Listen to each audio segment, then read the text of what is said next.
Hey, what's going on everyone? Hope you're doing well. Today is day 14 of the Iron Wolf April Challenge, and day 14 calls for a recovery day, a rest day. So I hope each and every single one of you guys is, stretching, rehydrating, refueling, all of that good stuff to prepare for the next week, which is going to be another tough week, just as the first 2 weeks. So today, what I wanted to do is just as last week, make kind of a video going through the entirety of the week, going through every single day, giving you my thoughts, my opinion on each and every single day, and then kind of a conclusion on the entire week. So without further ado, let's just get right into it. So day 1 right here from the second week, obviously, so technically it's day 8, but for more understanding purposes, we're going to go with days 1 through 7. So day 1 right here, that's a Monday, we had the following. We had 3 rounds of 30 Navy SEALs, 30 kettlebell swings, 30 pull-ups, 30 dips, and 30 squats. So on first sight, I didn't think this was going to be as difficult, right? I knew that 30 pull-ups are quite, it's quite a heavy thing. It's a lot of pull-ups to do consecutively, but I didn't think much of it. Once I did the workout though, once I got into it, I realized that the Navy SEALs and the kettlebell swings really got the heart rate up for me personally, right? So doing those 2 exercises made the rest of the workout a bit more difficult. So the pull-ups, dips, and the squats. Although the dips and the squats were somewhat of my break because I'm not sure why, but this time I was actually really good with the dips. So, and the squats, obviously they were pretty simple. But the tough thing for me were the Navy SEALs and the kettlebell swings. Especially the kettlebell swings, I took a dumbbell. I believe I don't know if you can see it. Yeah, you can. It's like right there. So I took that dumbbell. It weighs 22.5 kilograms because I do not have a kettlebell swing, and I used that to do them. And yeah, as I said, it just kind of got my heart rate up, and then the pull-ups were somewhat tiring. I think I split them in sets of 3. So 10 sets of 3, that's a total of 30. And that is how I went about doing this workout. So all in all, it was a very heavy workout for me. I believe it took me around 50 minutes, if I'm not mistaken, maybe a bit less. And yeah, quite heavy, as I said. Now, moving on to day 2, we had the following. We had 1 round of the Burpee Foundations routine. There's not much to say about this workout. It's a very good workout, very nice, very solid. It's one that kind of works as a ladder going upwards because you start with low reps and then slowly you get more and more reps. So obviously it's always 25 of each, but you start with 1 pumps, then you do 2 pumps, 3 pumps, 4 pumps, and 5 pumps. After that, there's a 30-minute max distance run. I ran 5 kilometers, and the only kind of hint I can give you for this routine is the fact that you need to pace yourself properly, right? So for me, the way I pace myself for the 1 pumps is I do a burpee, then I take 1 step back, go in front, do another. 1 step back, go in front, do another. Same concept for the 2 pumps, only I take 2 steps back, or rather 1 step, and then I, run on the spot for 2 seconds, and then I go in front again, do another burpee. And that's kind of the way that I pace myself, and so I recommend you find a way to pace yourself, but use a pace that you can use throughout the entirety of the workout, right? Don't go all out in the first second and then, you're out of breath after the 1 pumps or 2 pumps, and you're just waiting around in hopes that you're going to re-energize somehow out of the blue, all right? Anyway, that is day 2, Tuesday. Moving on to day 3, which is a Wednesday. 6 rounds of 3 burpees, 5 pull-ups, 15 push-ups, and 15 squats. This one, I knew that it was going to be difficult because I had already told myself that I was going to pace myself a lot. So for me, I managed to do, I'm not 100% sure about the numbers right now, but I believe round 1 was 34 burpees, then rounds 2 and 3 were 35, round 4 and 5 were 36, and round 6 was 37 burpees. So for me, I wanted to manage to do at least as many burpees as I did in the first round. I wanted to do in the last round. And I was very happy with the results because I actually was able to keep the number going up every single round, almost every single round. At least I kept it at a steady number, you know, and then I slowly got them up. So I'm very happy about that. Obviously the pull-ups, push-ups and squats were somewhat of a break. So I did one round and then I took, I believe, a 20-second rest between rounds, and then I went again, right? So once again, you have to know how to pace yourself.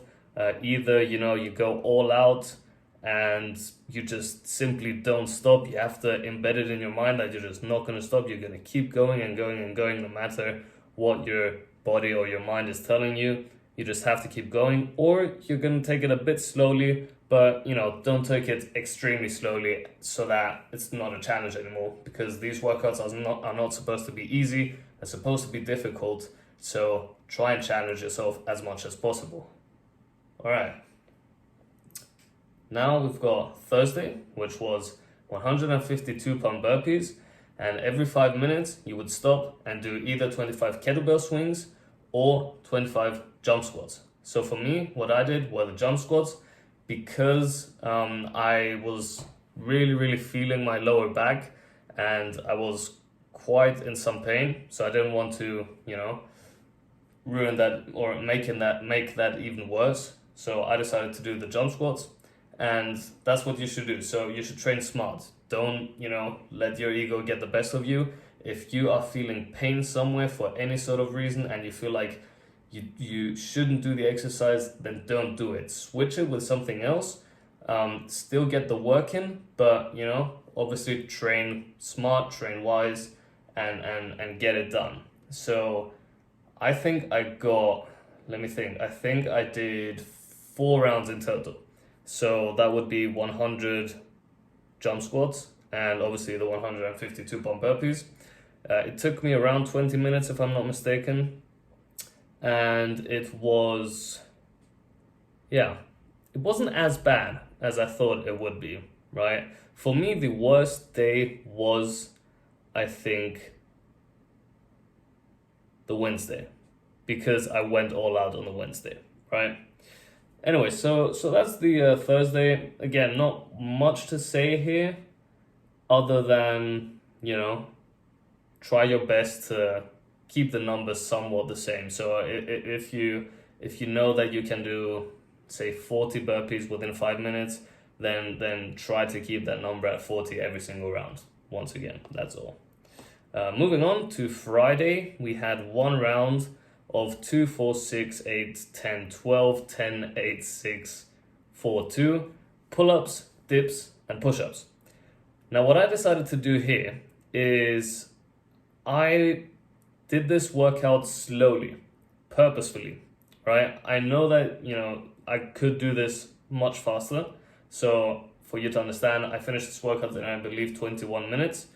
I know I could finish this workout in under 15, but I decided to go slower just to really focus on each muscle group, since it was 1 round and not more. So again, that is why I felt like I wanted to go a bit slower, make the movement slower as well, not just take longer breaks, but do the movement slower as to get the best possible results, right?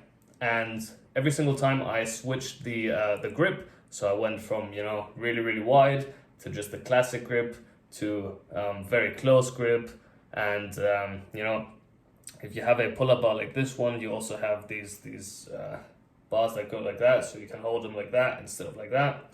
You know, just different grips all the time. And then again, a 30-minute max distance run. I believe I did 5.3k there, so that was quite nice. And then finally, we have this routine, which I believe everyone was somewhat dreading. It was very exhausting, not gonna lie. It was very exhausting, especially the 18 counts for me. I went through this in that video, but for me, the 18 counts were the most exhausting, simply because for the first 25, I felt like I was still somewhat warming up. Wasn't as bad for me, but then the 18 counts felt very heavy. They felt very heavy. Then again, when I went to the 14 counts, it was starting to get okay. And the funny thing is that usually for 6 counts, 8 counts, and 10 counts, you wouldn't think that that's a break. But in this routine, because you had all of that heavy work before, that was actually a break. It was a nice break. So unfortunately, I completely forgot to do this right here. The one squat chaser. I completely forgot about it, and I do apologize. What I did is, because someone brought this to my attention in the comment section, and what I did was, the moment that I read it, I just got up and I did 150 squats to make up for it. But because I want to be as transparent as possible on this channel, I will be doing another 150 squats on Monday after the routine, just to make sure that, I've got it out there, that people know that I get the work done and that I'm not trying to cheat this program in any sort of way. So in any case, what I can recommend for this workout is, because the 22 counts are quite an advanced, what do you call it? Rep, I guess. I'm missing a word here, but you know what I mean. I recommend you take it somewhat slower, so you take longer breaks, because the 22 count is a big rep. It's basically 5 push-ups with in and outs, and you have to count every single rep out loud, which makes it even more exhausting, right? So make sure to take your time on this one, no need to rush it, and just get the job done. Rep by rep, you're gonna finish at some point. You're bound to finish the workout at some point, so just take it slowly, rep by rep, as I said, and you will be good to go. And then obviously we have today, in case you are watching today, which is a Sunday, and it is recovery day. Stretching, I'm gonna do a stretch right after this. Just gonna upload the video, and I'm gonna get a good stretch in, 30-40 minute stretch. Rehydrating, drinking a lot of water, and simply resting, recovering. So I hope you guys learned something from this video, even if you've already done this entire week of the Iron Wolf Challenge. Maybe you've learned something about pacing, or maybe you've learned something about, I don't know, anything really, anything. So yeah, I'm very happy to be doing these videos. Very happy for the support I've been receiving lately from each and every single one of you people watching. Many comments lately. It's great to see this interaction. I love responding to comments. I love reading the comments, and I always have a very nice discussion, which I really, really appreciate. So once again, thank you very much for the support. Keep training. Stay focused. This isn't over yet. We still have 2 weeks to go. It's not going to be easy, but we're going to get it done in the end. So that being said, stay fit, stay healthy, stay strong, recover well today, prepare for the next week, and I will catch you in tomorrow's video. All right, see you later.